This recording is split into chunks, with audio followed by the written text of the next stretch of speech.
ladies and gentlemen, I'll try to be brief and kind of go back over some of the things that you heard from defense counsel. First, for Brooke, you know, it seems like there's a theme that's common through Brooke's case, and it's always about her. Even if you watch the videos, it's never been about Rosalie, it's always about her. I don't want y'all to think I'm a bad parent. I don't want y'all to think me. It's never about Rosalie.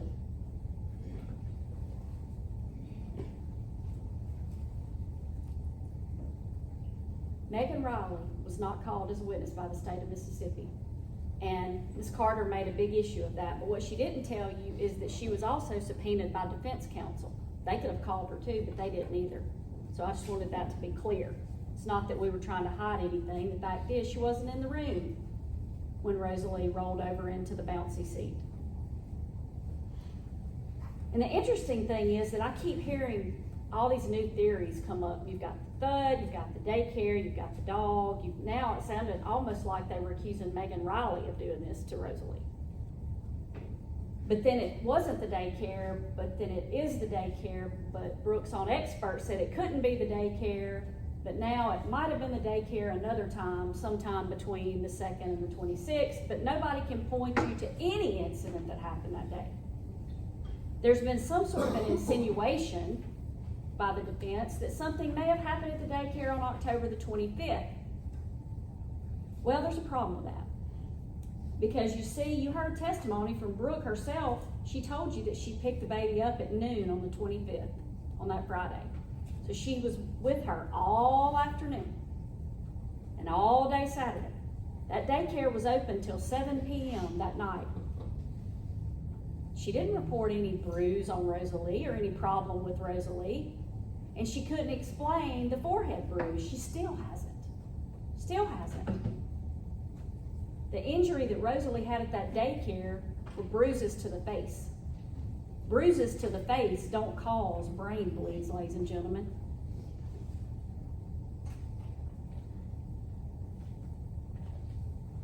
And the other thing that keeps being brought up is, well, they couldn't have done this because they've never been accused of abusing a child before. Well, ladies and gentlemen, I submit to you that there's first time for everything. All these habitual abusers, serial killers, whatever, they have a first time. They do it for the first time, one time. This reference to the hospital attorney, which comports with their conspiracy theory that we're all in cahoots to convict these two innocent kids, as they call them. Yes, the hospital's lawyer was involved because that's who we gave the subpoenas to serve the hospital employees. That's their policy. That's it. That's all it was. Now, defense counsel talked about their experts and the literature that they had, but you've heard that from their own experts that they were provided with that literature by defense counsel who got it from the Innocence Project. And even then, with that literature, neither Dr. Godfrey nor Dr. Donnell was ever able to point you to any fact that supported their opinion. None. And I'm kind of confused as to why counsel for the defense continues to get up here and argue about the daycare when Dr. Godfrey, her own expert, said it didn't happen, it wasn't related.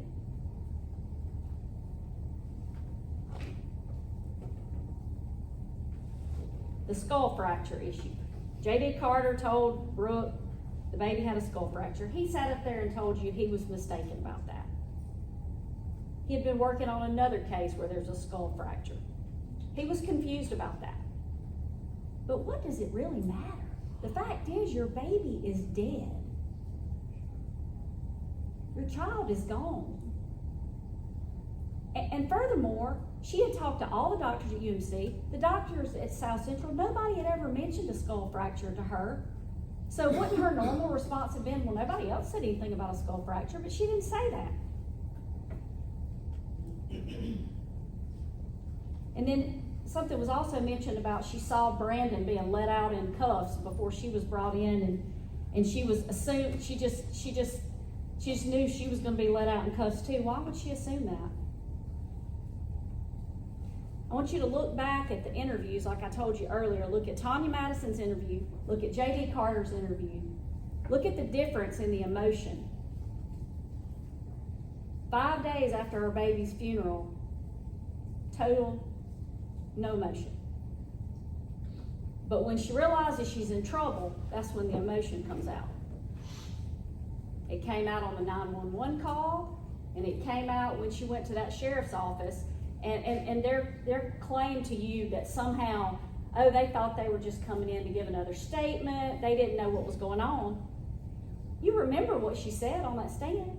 She told you. I told Brandon.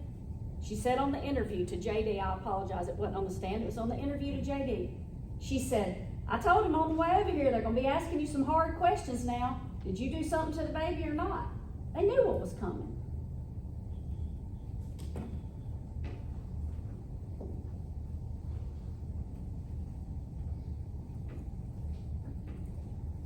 We don't dispute that Brooke was wet when she got to the hospital. We don't dispute that she didn't have shoes on. We don't dispute that she didn't have undergarments on. How long does it take to get in the shower and get wet? Mr. Collins just told you he got wet just from the sink downstairs. That's happened to me several times in the bathroom in this courthouse too.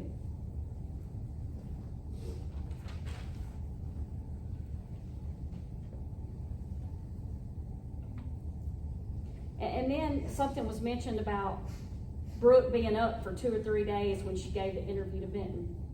That's also not true.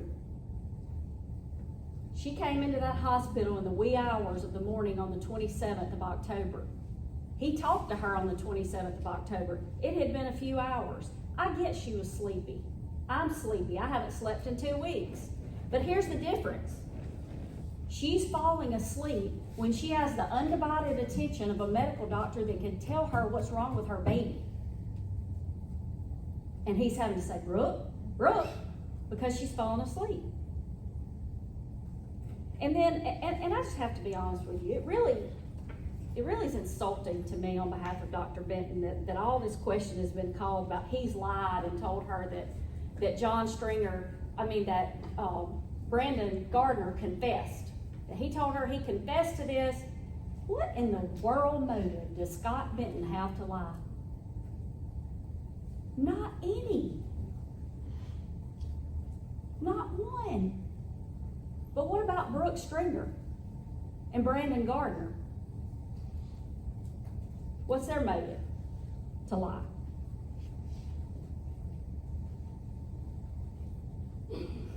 We didn't tell you that the baby wasn't ambulatory.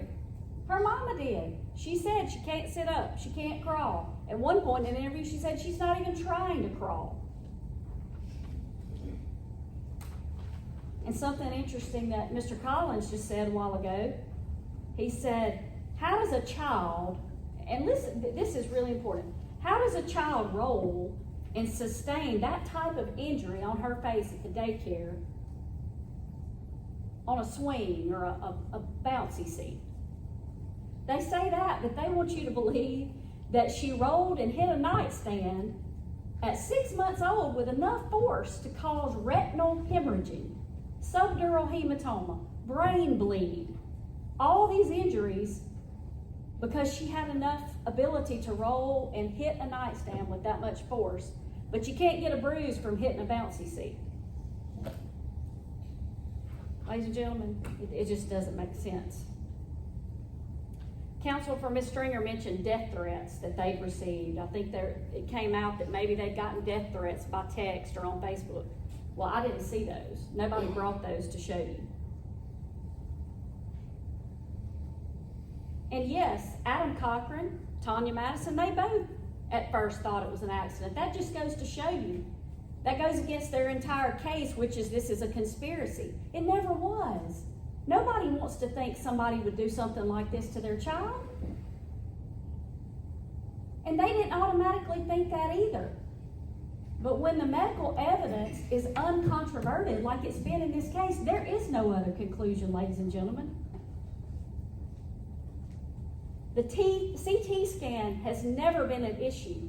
All medical experts that have stood up here or sat up here and testified have told you it was normal. It was normal. Dr. Benton told you the only reason you get an MRI is after you've seen a brain bleed on a CT scan. And he asked for the MRI, and Rosie was taken off life support before that could be done.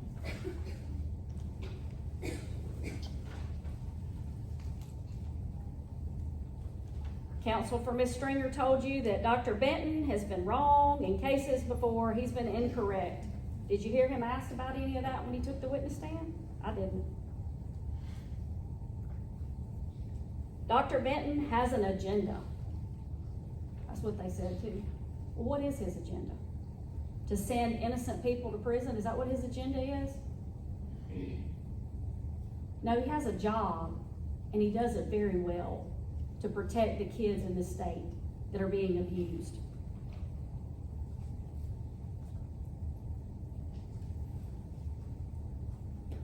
Defense counsel has asked you not to speculate. Don't speculate, but every one of their witnesses has done nothing but speculate. But you don't have to speculate, because we've shown you the medical evidence that you need to find these individuals guilty. Consistent stories. They're always consistent. I told you in the beginning, and I'm telling you now, consistency does not equal truth. They want you to believe that Rosalie had this head injury prior to the 26th. But she enjoyed the lights at the fair. We've heard that numerous times. She enjoyed the noise at the fair. Well, ladies and gentlemen, any of you that have ever had a headache know the last thing you want to be around is lights and noise if you've got a head injury. If you've got a headache, much less a head injury.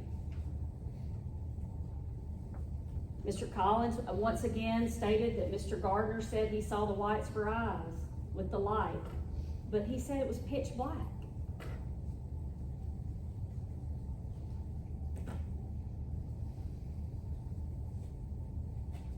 You know, and they make a big deal about that, you know, nobody investigated this case. Nobody investigated it thoroughly. They just jumped to a conclusion. This happened in 2019. We're standing here right now in 2023. Nobody jumped to any kind of conclusion. We wanted to get it right, ladies and gentlemen, just like we always do. I've never given you any evidence of what caused these injuries to Rosalie's head. Their experts couldn't. Nobody else could, except for the state's witnesses. And you heard the medical evidence yourself. Nobody at Children's Academy was ever asked to come to the Sheriff's Department to give a statement, because nobody at Children's Academy has ever been a suspect in this case. Dr. Arbo, I think Mr. Collins told you, he said, well, the bruises were aging. Some of them were different. What he said was they appeared to be recent in his medical opinion. Lori Hodge was supposedly squirming on the stand. Well, if she was, it's because she's angry, because she knows how her daycare operates, and she knows they love this baby, and she knows how they treated this baby, and she's appalled that her people are being accused of doing something that she knows full well they didn't do. And I submit to you, she's not the only witness who squirmed during this trial either. And I'm not sure what all this stuff that keeps being brought up about Tanya Madison getting a promotion to the DA's office is supposed to mean. I don't think she'd mind me telling you she took a pay cut to come to our office. I don't call that a promotion, but I'm not sure where they're going with that, unless they're trying to say that we hired her because she went along with this conspiracy to frame these two individuals for killing Rosalie. I just don't know. It makes no sense.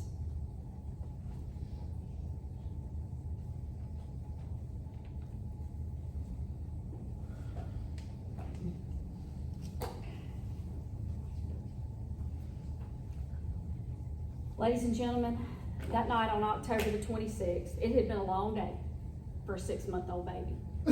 Any of you that have children know a 6-month-old baby gets tired pretty easily.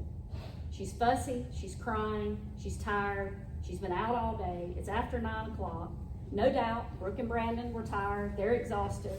They're dealing with a 6-month-old, and they are young, 20 and 24. They're young. But there were 3 people in the house that night. Here's one of them. There's the other 2. She's the only one not with us anymore.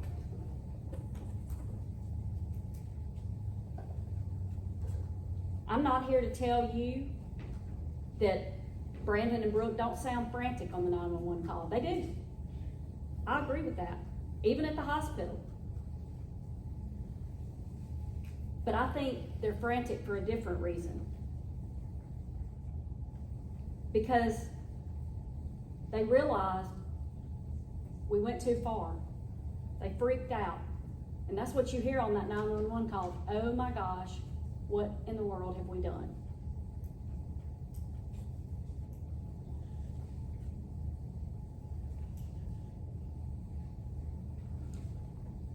And lastly, ladies and gentlemen, I want you to particularly go back and listen to the audio recording of Brooke's interview with Dr. Benton. She asks him, can shaking a baby do this? So if someone holds her down and does it like really hard for just a second, that could happen? I submit to you, Brooke Stringer told you right then what they did to this baby that night of October 26th. She was crying. She was fussy. They were tired. They'd had enough, and it went too far. It went too far. Reasonable doubt, that's where common sense comes in. I can't tell you what reasonable doubt is. I can tell you it's not all doubt. But reasonable doubt is where you have to use your common sense and everyday experiences. And I told you in the beginning that you have a part in Rosalie's story too, just like all these witnesses. You get to finish Rosalie's story, and she's been waiting for 4 years now to get it finished. And I'm confident that you're going to find both Brooke Stringer and Brandon Gardner guilty. Thank you. All right, Mr. Bynum, will you gather up the exhibits and the instructions?